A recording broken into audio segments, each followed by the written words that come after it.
Merci, professeur, pour ces mots d'accueil. Monsieur le directeur de l'École de droit de la justice, mesdames et messieurs, j'ai à mes côtés deux directeurs de l'administration du ministère de la Justice, monsieur Henri Mas, qui est directeur de l'administration pénitentiaire, et monsieur Jean-Louis Domas, qui est directeur de la protection judiciaire de la jeunesse. Il m'a été dit que le député Jean-Michel Clément est représenté, donc je veux charger son représentant de lui transmettre mes salutations et mes remerciements, puisque le député Jean-Michel Clément, qui est rapporteur de la protection, du budget protection judiciaire de la jeunesse pour le budget de la justice, a accepté de prononcer une allocution de clôture de vos travaux demain. Il m'a été dit également que le député Dominique Rimbourg, dont la constance sur les questions de justice est connue et représentée. Donc, merci à son représentant de transmettre mes salutations et mes remerciements à Dominique Rimbourg. Et le Conseil de l'Europe serait également représenté par Madame Elda Moreno. Voilà, merci Madame Elda Moreno d'être à nos côtés en représentant la Direction générale des droits de l'homme, de la parité homme-femme et de la dignité humaine. Mesdames et messieurs, je crois qu'il y a aussi des organisations syndicales, donc merci d'être présentes, des associations, y compris de visiteurs de prison, des ONG. Donc, à chacun d'entre vous, chacune d'entre vous, en vos grades et qualités, en vos responsabilités, et surtout au titre de l'action que vous conduisez chaque jour sur ces sujets ou de la réflexion que vous leur consacrez, merci d'être là. Je suis ravie d'ouvrir ces travaux qui sont préparés, qui ont été préparés à la fois par l'administration pénitentiaire de la justice, par la protection judiciaire de la jeunesse et par votre école, par la mission droit et justice. Et merci à vous d'accueillir ces troisièmes journées d'études internationales. Il était important pour moi d'ouvrir ces travaux dans la mesure où ces 2 journées que vous allez consacrer à la réflexion illustrent bien la méthode que j'entends retenir et que j'ai déjà, moi, commencé à mettre en œuvre sur l'élaboration et la conduite des politiques publiques dont j'ai la charge. Je pense profondément et je suis bien déterminée à faire en sorte que les politiques publiques que je conduirai au titre de ma responsabilité de ministre de la Justice respectent 2 voies de rigueur. Une voie en amont, c'est-à-dire que ces politiques s'inspirent, s'irriguent aux résultats de la recherche, et une voie de rigueur en aval, c'est-à-dire une évaluation des décisions prises. Pour ces raisons, vos travaux m'intéressent au plus haut point parce que je considère que les résultats de la recherche sont essentiels pour éclairer l'action publique. Évidemment, il faut de la concertation, il faut du débat public, mais cette concertation et ce débat public doivent pouvoir s'appuyer sur des données fiables et des méthodes rigoureuses. C'est la condition pour que la politique pénale en particulier, qui doit respecter les droits fondamentaux, soit efficace. Et cette efficacité, je la souhaite réelle, je la souhaite durable, non pas une efficacité de façade, comme on y a été un peu habitué, notamment avec les politiques du chiffre. Mais bien entendu, cela suppose que l'on crée les conditions pour que ces données fiables soient produites, pour qu'elles soient analysées, ce qui suppose à la fois de la capacité et de la disponibilité. C'est ce à quoi ça donne, entre autres, la mission Droit et Justice, qui est partenaire et co-organisatrice de ces 2 journées de réflexion. Cette mission Droit et Justice, qui a été créée à l'initiative du ministère de la Justice et du CNRS, sous forme d'un GIP, d'un groupement d'intérêt public, auquel participe évidemment le ministère de la Justice à 50%, le CNRS à 30%, mais d'autres partenaires aussi dans le champ de la justice, notamment l'École nationale de la magistrature, dont le directeur est peut-être dans la salle et que je salue si c'est le cas. Également l'Institut des hautes études pour la justice et l'Association pour l'histoire de la justice. Mais d'autres partenaires aussi viennent contribuer à la réflexion de cette mission droit et justice.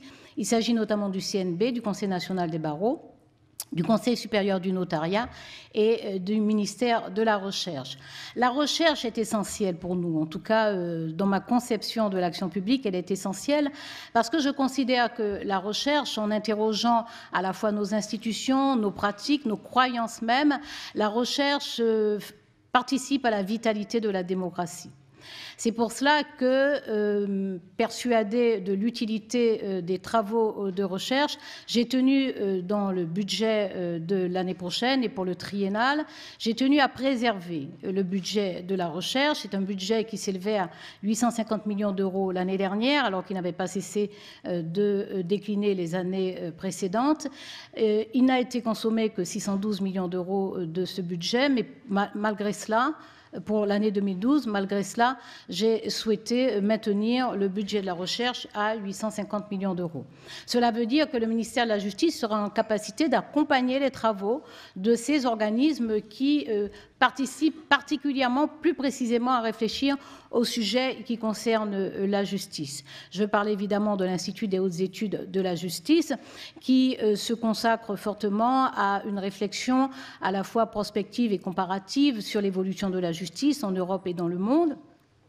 Institut auquel j'ai commandé une étude sur la mission du juge, sur l'office du juge et sur le périmètre d'intervention du juge. Je pense que vous aurez probablement à y travailler pendant ces 2 jours, compte tenu justement de la thématique que vous avez retenue pour ces 3e journées d'études internationales.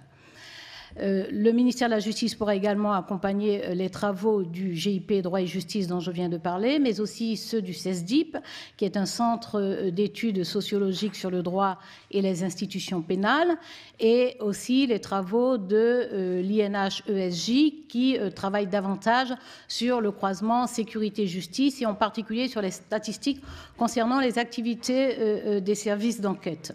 Donc, ces travaux nourriront, en tout cas j'y compte bien, nourriront fortement l'action publique et, je le disais, l'élaboration, la construction des politiques publiques que je mets en œuvre. Évidemment, la justice n'est pas notre affaire à nous simplement, même si je viens d'énoncer les partenaires, les opérateurs principaux qui œuvrent au quotidien sur la justice, c'est l'affaire de la société tout entière. D'ailleurs, la justice est rendue au nom du peuple français. C'est pour ça que je pense que sur cette mission en particulier, celle de la justice, compte tenu du rôle structurant que joue la justice dans une démocratie, dans un état de droit, je pense en particulier que sur les questions de justice, il faut des débats publics. C'est pour cela que sur un sujet aussi intense, aussi essentiel que la prévention de la récidive, j'ai lancé une conférence de consensus en mettant en place le 18 septembre dernier un comité d'orientation, un comité d'organisation de cette conférence de consensus qui travaillera pendant 5 mois et en fait qui travaille déjà puisque ce comité se réunit toutes les 2 semaines de façon à construire un consensus. D'abord sur l'état des lieux et sur l'état des connaissances. Ensuite sur l'évaluation de ces connaissances, c'est-à-dire la rigueur avec laquelle on peut évaluer les travaux qui sont conduits, les réflexions qui ont été conduites, les études qui ont été effectuées. Ce comité d'organisation va donc mettre en place un jury d'organisation et cette conférence de consensus se tiendra en février 2013. C'est une des conditions pour que la politique pénale, qui ne doit pas être un objet de polémique, que la politique pénale soit efficace et qu'ensemble, autant que possible, en mettant évidemment, en acceptant évidemment l'hypothèse de réticence indissoluble, d'éventuels dogmatismes, de confort dans les faits établis. En acceptant tout cela, je crois qu'il est possible dans cette société de construire ensemble des principes pour la politique pénale et quelques lignes d'action pour une efficacité durable. Alors, le thème des 2 journées retenues cette année, c'est les mineurs, l'éducation à l'épreuve de la détention. C'est une thématique extrêmement importante, d'abord parce qu'elle a la première vertu d'afficher une transversalité entre l'administration et donc l'action pénitentiaire et la protection judiciaire de la jeunesse. Mais c'est une transversalité tellement heureuse qu'elle me donne l'occasion de rappeler l'unité de la mission justice, puisque l'administration pénitentiaire et la protection judiciaire de la jeunesse sont bien 2 administrations du ministère de la Justice. Il y a une unité dans le service public de la justice. Il y a une autre transversalité, c'est un public qui appelle des interventions pluridisciplinaires.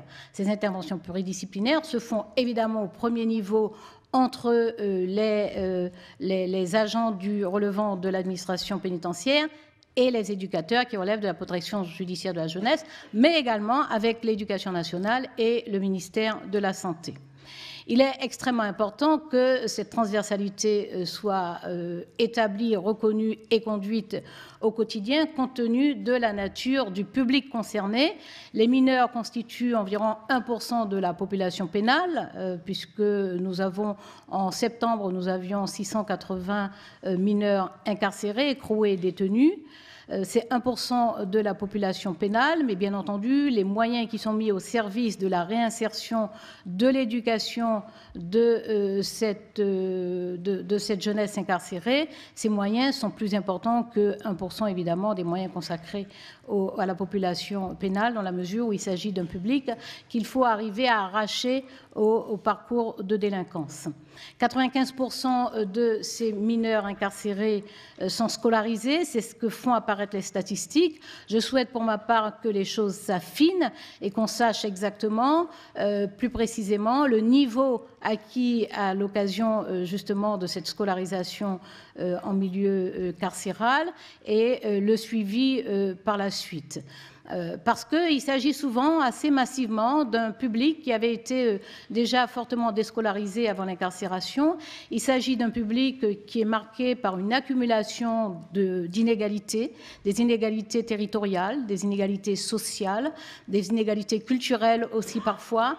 Et cette accumulation d'inégalités fragilise ce public et nous avons à faire des efforts en particulier pour leur permettre de sortir du parcours de délinquance. Ce sont des êtres en devenir et notre responsabilité d'adultes est de les accompagner pour leur permettre de comprendre que leur destinée personnelle n'est pas écrite et que ce serait renoncer à eux-mêmes que de croire que cette destinée est écrite et qu'il y a lieu pour eux de comprendre comment ils peuvent prendre en main leur propre vie, y compris dans des conditions matérielles extrêmement difficiles, et leur dire que le savoir constitue en fait le pouvoir qu'ils peuvent acquérir sur eux-mêmes, sur leurs actes et sur leur vie.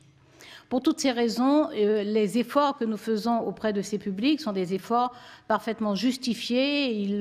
Il nous appartient évidemment de les rendre lisibles et intelligibles pour la société.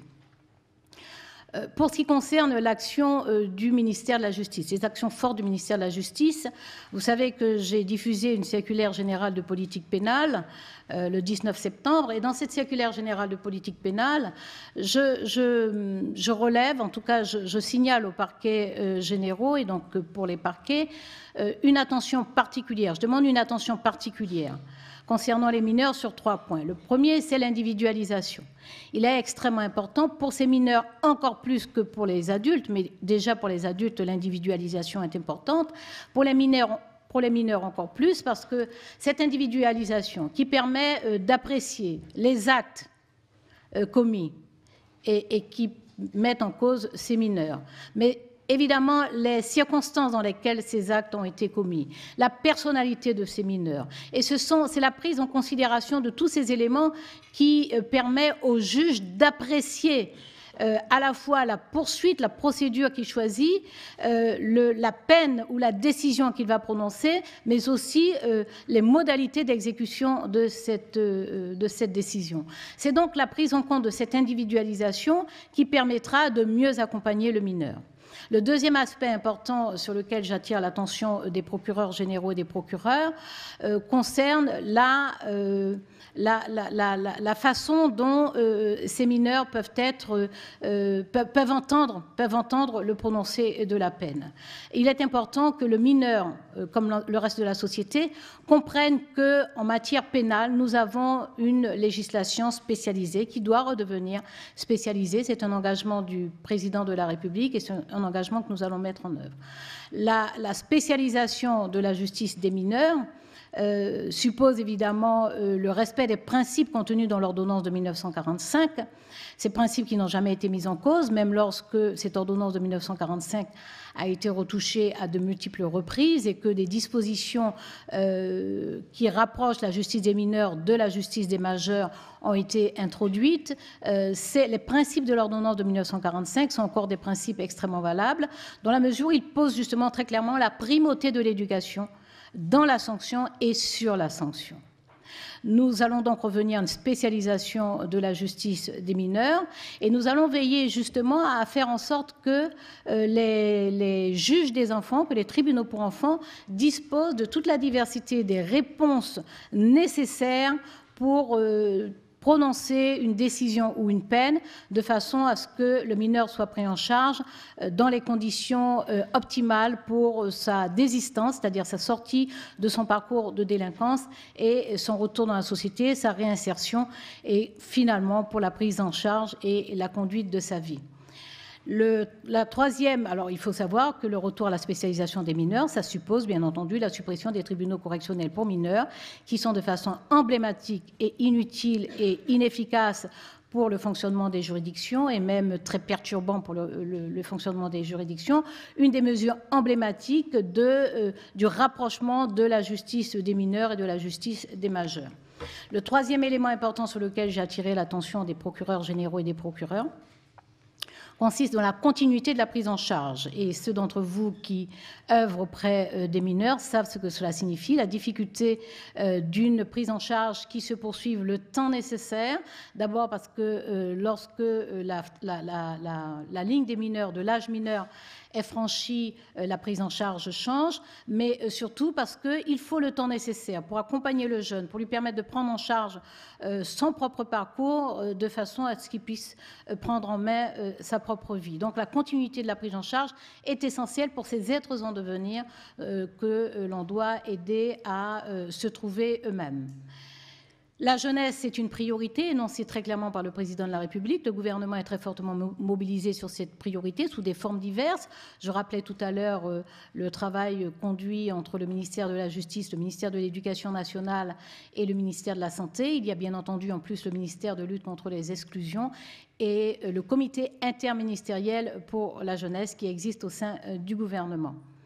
Nous avons donc, et c'est ce que vous allez faire pendant 2 jours, vous interroger sur ce que représente l'éducation à l'épreuve de la détention. Il y a eu une polémique, nous nous en souvenons, il y a un peu moins d'une dizaine d'années, et cette polémique avait des fondements légitimes, quant à savoir si les éducateurs doivent intervenir dans les lieux de détention.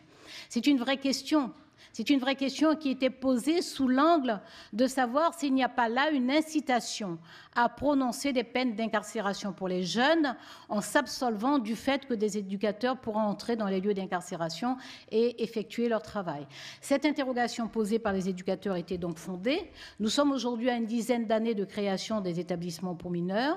Je pense que vous allez vous interroger pendant ces 2 jours sur l'efficacité de ces établissements pour mineurs, sur l'éducation à l'épreuve justement de la détention, donc de l'incarcération, et sur les quartiers mineurs qui existent dans certaines maisons d'arrêt. Vous disposez de 2 études, j'en ai lu les synthèses. Il est intéressant de se rendre compte que ces 2 études ne convergent pas absolument sur tous les sujets. Par exemple, sur l'architecture des établissements pour mineurs, l'une d'entre elles considère que c'est un point extrêmement important, l'autre relativise assez fortement. Ces 2 études, cependant, reconnaissent la grande disparité des pratiques, donc je pense que vos réflexions sur cette question-là seront tout à fait intéressantes et bienvenues. Et par ailleurs, une de ces études s'interroge sur le parcours des mineurs du CEF à l'EPM, puis éventuellement au quartier mineur, c'est-à-dire du centre éducatif fermé, à l'établissement pour mineurs, puis au quartier mineur dans les maisons d'arrêt. Je vous répète l'attention avec laquelle je vais suivre les résultats de vos travaux. Pour ce qui me concerne, j'ai pris un certain nombre de décisions budgétaires qui traduisent les priorités que je définis pour mes politiques publiques en tant que garde des Sceaux. Parmi ces décisions budgétaires, évidemment, il y a la décision de créer 205 postes d'éducateurs. Ces 205 postes d'éducateurs devraient permettre sur l'ensemble du territoire une prise en charge des jeunes dans les 5 jours qui suivent une décision prononcée par un juge des enfants ou par un tribunal pour enfants. Il faut rappeler simplement que cette création de 205 postes d'éducateurs vient à la fois interrompre la suppression de postes subis par la protection judiciaire de la jeunesse et augmenter ses capacités de prise en charge par cette création de postes d'éducateurs. Je rappelle simplement que cette protection judiciaire de la jeunesse a perdu 600 postes sur les 5 dernières années dans le cadre de la révision générale des politiques publiques. Ensuite, sur la diversité de l'offre à mettre à la disposition des juges des enfants et des tribunaux des enfants, j'ai interrompu un processus de fermeture d'établissements de placement éducatif, parce qu'il faut continuer à diversifier l'offre. Création d'établissements de placement éducatif, recrutement de nouvelles familles d'accueil. Recrutement n'est pas le mot approprié parce que ces familles d'accueil acceptent d'accueillir des mineurs dont le profil est déterminé. Je ne veux pas le qualifier, je ne veux pas le caractériser, il est déterminé par les juges. Donc ces familles d'accueil seront plus nombreuses parce qu'il est important d'apporter une attention particulière au milieu ouvert dans la mesure où nous avons 80% de non-récidives dans le milieu ouvert. Alors nous pouvons encore améliorer, mais c'est un résultat tout à fait encourageant et satisfaisant. Donc il est important de ne pas sacrifier le milieu ouvert, y compris lorsque l'humeur publique, parfois désinformée, mal informée ou sous-informée, imagine qu'il faut multiplier les milieux fermés. Non, le milieu ouvert donne beaucoup plus de résultats, des résultats beaucoup plus satisfaisants que le milieu fermé. Donc nous allons continuer à faire en sorte que le milieu ouvert ait sa capacité d'accueil, mais bien entendu les centres éducatifs fermés sur lesquels le président de la République s'est engagé à assurer un doublement, ces centres d'éducation fermés continueront à faire partie de l'offre de réponse mise à la disposition des juges.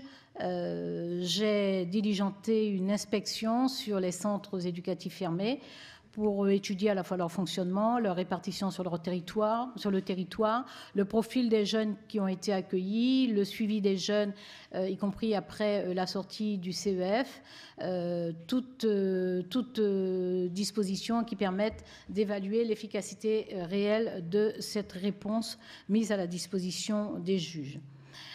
Mesdames et messieurs, vos travaux vont se poursuivre. L'avenir n'est pas écrit. L'avenir n'est pas écrit.